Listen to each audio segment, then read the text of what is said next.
오늘도 성령 충만을 사모하며 새벽을 깨우며 기도의 자리에 나오신 모든 대양의 가족들을 환영하고 축복합니다. 사랑과 은혜가 풍성하신 하나님 아버지, 이 새벽 우리를 은혜의 자리로 불러주시고 하늘의 생명과 말씀으로 채우시니 참으로 감사드립니다. 우리의 심령을 깨우셔서 주의 선하심과 신실하심을 바라보게 하시고 말씀 앞에 순종하게 하여 주옵소서. 하나님, 우리가 한 주를 살면서도 하나님의 뜻을 온전히 이루지 못하고 세상의 소리와 욕심의 마음을 빼앗겼음을 회개하오니 용서하여 주옵소서. 예수님 십자가의 보혈로 깨끗하게 하시고 다시 믿음의 길을 걸어가게 하옵소서. 우리 교회를 붙드시고 담임 목사님과 모든 사역자들에게 하나님의 지혜와 능력을 더하셔서 맡겨진 사명을 넉넉히 감당하게 하옵소서.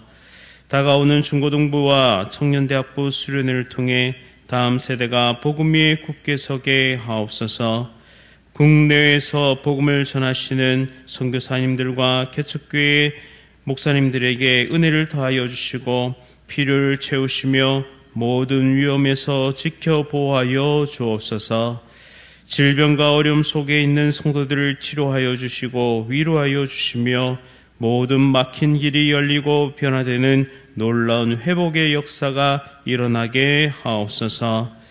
이 나라와 민족을 긍휼히 여기사 지도자들에게 지혜를 주시고 바른 판단과 공의로 다스리게 하시며 교회들이 기도하며 더 소외되고 낮은 곳을 향하여 참된 복음의 빛을 드러내게 하옵소서. 군복무 중인 주의 자녀들과 해외에 있는 성도들을 지켜주시며 이들의 삶 속에도 하나님의 은혜가 풍성히 나타나게 하옵소서. 장로 선출 공동의회를 통해 귀한 장로님들이 세워지게 하시고 하나님의 손에 붙들려 온전히 사명 잘 감당케 하옵소서. 오늘 하루를 하나님께 드립니다. 우리의 생각과 말과 행동이 하나님의 영광을 드러내게 하시고 거룩한 삶으로 하나님 앞에 서게 하옵소서. 이 시간 천사 찬양대의 찬양 기쁘게 받아 주시오며 예배 전체가 오직 하나님께만 영광되게 하옵소서. 예수 그리스도의 이름으로 간절히 기도드립니다. 아멘. 오늘 하나님께서 우리에게 주시는 말씀은 이사야 56장 1절부터 8절까지의 말씀입니다. 구약 성경 1036면에 있습니다. 이사야 56장 1절부터 8절까지의 말씀을 한 절씩 교독하실 때에 살아계신 하나님의 음성 들으시기 바랍니다. 여호와께서 이와 같이 말씀하시기를 너희는 정의를 지키며 의를 행하라. 이는 나의 구원이 가까이 왔고 나의 공의가 나타날 것임이라 하셨도다. 안식일을 지켜 더럽히지 아니하며 그의 손을 금하여 모든 악을 행하지 아니하여야 하나니 이와 같이 하는 사람 이와 같이 굳게 잡는 사람은 복이 있느니라. 여호와께 연합한 이방인은 말하기를 여호와께서 나를 그의 백성 중에서 반드시 갈라내시리라 하지 말며 고자도 말하기를 나는 마른 나무라 하지 말라. 여호와께서 이와 같이 말씀하시기를 나의 안식일을 지키며 내가 기뻐하는 일을 선택하며 나의 언약을 굳게 잡는 고자들에게는 내가 내 집에서 내 성 안에서 아들이나 딸보다 나은 기념물과 이름을 그들에게 주며 영원한 이름을 주어 끊어지지 아니하게 할 것이며 또 여호와와 연합하여 그를 섬기며 여호와의 이름을 사랑하며 그의 종이 되며 안식일을 지켜 더럽히지 아니하며 나의 언약을 굳게 지키는 이방인마다 내가 곧 그들을 나의 성산으로 인도하여 기도하는 내 집에서 그들을 기쁘게 할 것이며 그들의 번제와 희생을 나의 제단에서 기꺼이 받게 되리니 이는 내 집은 만민이 기도하는 집이라 일컬음이 될 것임이라. 이스라엘의 쫓겨난 자를 모으시는 주 여호와가 말하노니 내가 이미 모은 백성 외에 또 모아 그에게 속하게 하리라 하셨느니라. 아멘. 만민이 기도하는 집이 되게 하신 은혜, 만민이 기도하는 집이 되게 하신 은혜라는 제목으로 말씀을 선포하도록 하겠습니다. 사람들은 언제나 경계선을 만듭니다. 국가와 국가 사이에 국경이 있듯이 사람과 사람 사이에도 눈에 보이지 않는 경계선이 있습니다. 우리 편과 저쪽 편, 안과 밖을 나누는 것이죠. 이런 경계는 때로는 안전을 지켜주는 울타리가 되지만 동시에 다른 사람들을 배제하는 벽이 되기도 합니다. 고대 이스라엘 사회도 이런 경계가 있었는데요. 민족과 혈통 그리고 종교적 규례가 사람들의 신분을 결정했습니다. 율법은 분명히 말합니다. 이방인은 하나님의 회중에 들어올 수 없었고 신체에 결함이 있는 고자도 예배 공동체에 참여할 수 없었습니다. 그 경계는 매우 분명했습니다. 그런데 오늘 본문인 이사야 56장은 이 굳건한 경계를 무너뜨리는 하나님의 선언입니다. 바벨론 포로에서 돌아온 이스라엘은 성전을 재건하며 공동체를 다시 세웠지만 여전히 우리만의 하나님, 우리만의 예배라는 배타성이 남아 있었습니다.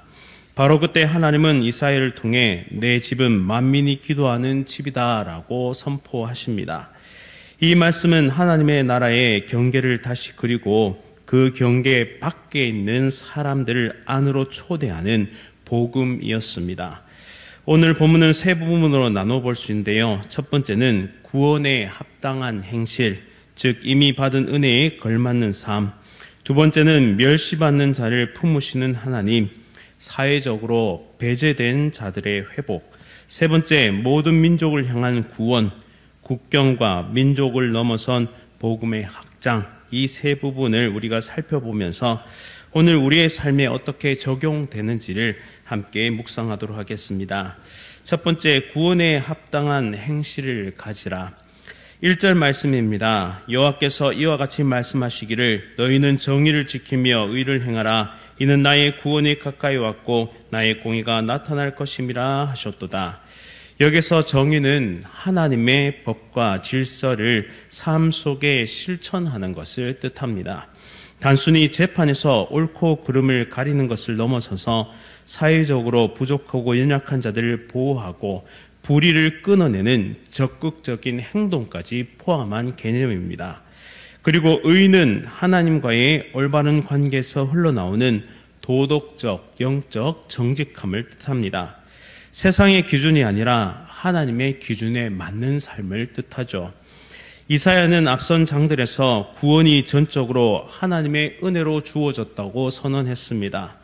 고난받는 종의 사역을 통해 값없이 주는 그 구원, 사람의 노력으로 얻을 수 없는 은혜입니다. 그런데 오늘 본문에서는 그 은혜를 받은 자들이 반드시 정의와 의를 실천해야 한다고 말씀합니다. 이것은 구원을 얻기 위한 조건이 아닙니다. 이미 구원받은 자들이 마땅히 살아야 할 삶의 모습을 말씀하고 있는 것입니다. 이사야는 2절에서 그 예를 두 가지로 드는데요. 첫 번째는 안식일을 지키는 것입니다. 이는 모든 종교의식을 상징하는데요. 성전 중심의 예배와 공적 예배를 대표합니다. 두 번째는 악을 행하지 않는 것입니다. 일상 속에서 말씀을 따라 거룩하게 사는 삶을 뜻하죠. 이 두 가지는 마치 두 날개와 같습니다. 예배라는 이 형식과 거룩한 삶이라는 내용이 함께 해야만 신앙이 함께 성장하고 날아올 수 있는 것입니다. 한쪽만 있으면 균형이 무너지게 되죠. 오늘 우리의 신앙에도 위험이 있습니다. 교회 안에서는 경건해 보이지만 세상에서는 불의와 타협하는 경우가 많이 있습니다. 예배는 드리지만 악을 거부하는 결단이 없다면 우리의 예배는 반쪽짜리 혹은 껍데기 뿐일 것입니다. 심지어 예배라는 형식마저도 지키지 못할 때가 많습니다. 바쁘다는 이유로, 힘들다는 이유로 예배를 놓치면 거룩한 삶은 더 쉽게 무너지게 됩니다. 사랑하는 성도 여러분, 구원은 방종의 허가증이 아닙니다. 오히려 거룩하게 살아야 할 하늘 시민권입니다. 세상은 악인이 형통한 것처럼 보일 때가 많지만 하나님은 끝까지 그 의를 붙드는 자를 복 있는 자다라고 말씀하십니다. 끝까지 의를 지키는 것이 바로 하나님께 드리는 충성인 것이죠. 우리 모두가 예배의 형식과 삶의 내용을 함께 세워가기를 원합니다. 그리하여 하나님이 인정하시는 길을 세상이 비웃을지라도 그 길을 믿음으로 끝까지 나아가는 하나님의 복된 백성들 다 되시기를 간절히 바랍니다. 두 번째, 멸시받는 자를 품으시는 하나님을 발견할 수 있는데요. 3절 말씀입니다. 여호와께 연합한 이방인은 말하기를 여호와께서 나를 그의 백성 중에서 반드시 갈라내시라 하지 말며 고자도 말하기를 나는 마른 나무라 하지 말라. 하나님은 구원을 그 경계 안에 있는 사람만을 위한 것으로 주시지 않으셨습니다. 하나님은 당시 사회에서 가장 멸시받고 배제된 이방인과 고자를 직접 부르고 계십니다. 여기서 연합하다는 밀착하여 결합하다, 인생을 함께 묶다라는 뜻인데요. 하나님과의 관계가 단순한 만남이 아니라 지속적인 동행임을 우리에게 보여줍니다. 신명기 23장 1절부터 8절은 고자와 일부 이방인들의 회중 참여를 금지하셨습니다. 이는 공동체의 순수성을 지키려는 규례였지만 결과적으로는 강력한 경계의식을 만들어내었죠. 그런데 하나님은 오늘 본문에서 그 경계를 무너뜨리고 계십니다. 스스로를 하나님 나라 밖의 사람이라 말하지 말라. 나는 마른 나무라 소망이 없다 말하지 말라. 마른 나무는 결실과 생명이 없는 상태를 의미합니다. 그러나 하나님은 이런 이들에게 아들, 딸보다 귀한 기념물과 영원한 이름을 주시겠다고 약속하십니다. 사도행전 8장에 에디오피아 내시를 기억하십시오. 그는 고자였고 이방인이었지만 예루살렘까지 와서 예배했습니다. 하나님은 빌립을 보내 복음을 전하게 하셨고 그는 세례를 받고 기쁨으로 돌아갔습니다. 이 사건은 바로 이 이사야 56장의 약속이 실현된 장면입니다. 그러므로 우리도 하나님이 귀하게 여기시는 사람을 귀하게 여겨야 합니다. 하나님이 사랑하시는 사람을 나도 사랑하겠습니다. 나를 향한 하나님의 시선으로 나 자신을 바라보겠습니다. 라는 이 결단으로, 이 마음으로 말씀 앞에 순종하시는 귀한 하나님의 백성들 다 되시기를 간절히 바랍니다. 이제 세 번째로 모든 민족을 향한 구원을 오늘 본문을 통해 발견할 수 있는데요. 7절 말씀입니다. 이는 내 집은 만민이 기도하는 집이라 일컬음이 될 것임이라. 하나님의 구원은 몇 사람을 더 받아들이는 정도가 아니라 모든 민족을 하나님의 집으로 초대하는 것입니다. 여기서 만민, 콜하임은 문자적으로 모든 나라, 모든 민족을 의미합니다. 하나님은 이방인의 제사와 번제를 기쁘게 받으신다고 말씀하십니다. 6절의 섬기다는 제사장이 성전에서 봉사할 때 쓰이던 단어인데요. 이방인과 고자가 제사장의 역할까지 맡게 된다는 것은 당시로는 충격적인 선언이었습니다. 하나님은 성전을 만민이 기도하는 집이라 부르십니다. 예수님은 성전을 청결하게 하실 때 이 말씀을 인용하시면서 성전이 다시 모든 사람에게 열린 예배의 장소가 되도록 회복하셨습니다. 8절에서 하나님은 말씀하십니다. 내가 이미 모은 백성 외에 또 모아 그에게 속하게 하리라. 아멘. 하나님의 마음은 아직 오지 않은 사람들, 초대받지 못한 민족들을 향하고 있습니다. 그분의 구원 계획 안에는 국경이나 경계선이 없죠. 이 말씀 앞에 겸손히 엎드리면서 내 마음과 공동체 안에서 보이지 않는 경계선을 허물겠습니다. 복음을 모든 사람에게 전하라는 이 말씀, 선교적 사명에 그 부르심에 순종하겠습니다. 라는 이 마음과 행동의 변화를 이루는 우리 모두가 될 수 있기를 간절히 바랍니다. 이제 결론을 맺겠습니다. 이사야 56장은 우리에게 세 가지를 가르쳐주고 있습니다. 첫째는 받은 은혜에 합당한 행실로 살아가라. 두 번째, 멸시받는 자를 품으라. 세 번째, 모든 민족을 향해 문을 열라라고 말씀하십니다. 그러나 우리는 스스로 이 말씀을 완벽하게 지킬 수도 완벽하게 살아갈 수도 없습니다. 왜냐하면 우리 안에는 여전히 이기심과 편견이 남아있기 때문입니다. 그래서 하나님은 경계를 완전히 허무는 한 분을 보내주셨는데요. 그분이 바로 예수 그리스도이십니다. 예수님께서 십자가에 달리실 때 성소의 휘장이 위에서 아래로 찢어졌습니다. 이는 하나님과 사람 사이의 경계, 유대인과 이방인 사이의 장벽이 허물어졌음을 의미합니다. 바울은 에베소서 2장 14절에서 이렇게 말씀합니다. 그는 우리의 화평이신지라 둘로 하나를 만드사 중간에 막힌 담을 자기 육체로 하셨다. 예수님은 사마리아 여인을 만나셨고 세리의 집에 들어가셨으며 나병 환자를 만지셨습니다. 그분은 언제나 경계선 밖으로 걸어가셨고 그곳에서 저와 여러분들을 만나셨습니다. 그러므로 우리는 구원받은 백성이 되었고 지금 하나님께 예배하며 더 나아가 만민을 향하여 세계 열방을 향하여 이웃을 향하여 나아가는 복음 전도자가 되었습니다. 그러므로 우리도 이제는 예수 그리스도를 따라 걸어야 합니다. 예배당 안에서뿐 아니라 세상 속에서 정의와 의를 행하는 자, 세상이 멸시하는 사람들을 품어내는 실력 있는 자들, 그리고 복음을 모든 사람에게 열어두는 만민의 기도하는 집이 되어야 한다라는 사실이죠. 사랑하는 성도님 여러분, 오늘 우리가 함께 이 예배를 마치고 돌아가는 순간에 우리의 발걸음이 하나님의 경계 없는 사랑을 전하는 그런 발걸음이 될 수 있기를 원합니다. 점차 더욱 변방을 향해서 복음이 필요한 이들을 향해서 나아가는 하나님의 거룩한 백성이 될 수 있기를 원합니다. 그리하여 그 걸음이 결국 우리를 어린 양의 보좌 앞 모든 민족과 방언과 백성이 함께 예배하는 그 날로 인도함을 우리는 모두 목격하고 경험하게 될 것입니다. 우리 모두가 이 예수의 길을 걸어가는 참된 주의 제자들이 다 될 수 있기를 간절히 바랍니다. 말씀을 기억하면서 함께 기도하겠습니다.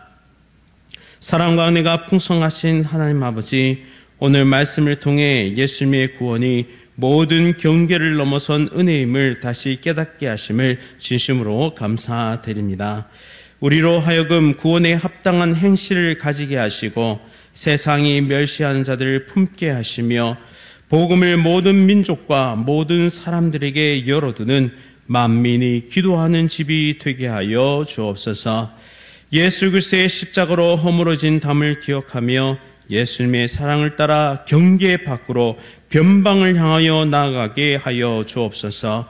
그리하여 날마다 열방을 향해 민족을 향해 나아가는 선교적 교회가 되게 하여 주옵소서. 예수 그리스도의 이름으로 간절히 기도드립니다. 아멘. 하늘에 계신 우리 아버지여, 이름이 거룩히 여김을 받으시오며 나라가 임하시오며 뜻이 하늘에서 이루어진 것 같이 땅에서도 이루어지이다. 오늘 우리에게 용할 양식을 주시옵고 우리가 우리에게 죄 지은 자를 사하여 준 것 같이 우리 죄를 사하여 주시옵고 우리를 시험에 들게 하지 마시옵고 다만 악에서 구하시옵소서. 나라와 권세와 영광이 아버지께 영원히 있사옵나이다. 아멘. 오늘은 말레이시아 윤병국 선교사님을 위해 함께 기도하겠습니다. 말레이시아 복음사역과 난민사역의 지속적인 부흥을 위해서 여러 중요한 선교 행사들과 출판 사역의 순적한 진행을 위해서 선교사님 가정의 영육의 강건함과 자녀들을 위해서 복음 사역과 난민 사역의 부흥, 출판 사역의 순적한 진행, 선교사님 가정과 자녀들을 위해 말레이시아 윤병국 선교사님을 위해 함께 기도하겠습니다. 또한 이어서 암과 여러 가지 질병으로 치료 중이신 성도들의 회복을 위해서, 또한 중고등부와 청년대학부 수련회를 위해서, 또 몽골 선교와 그리고 태국 선교를 위해서 장로 선출 공동회를 위해서 함께 기도하도록 하겠습니다. 오늘 하루도 성령 충만으로 승리하십시오.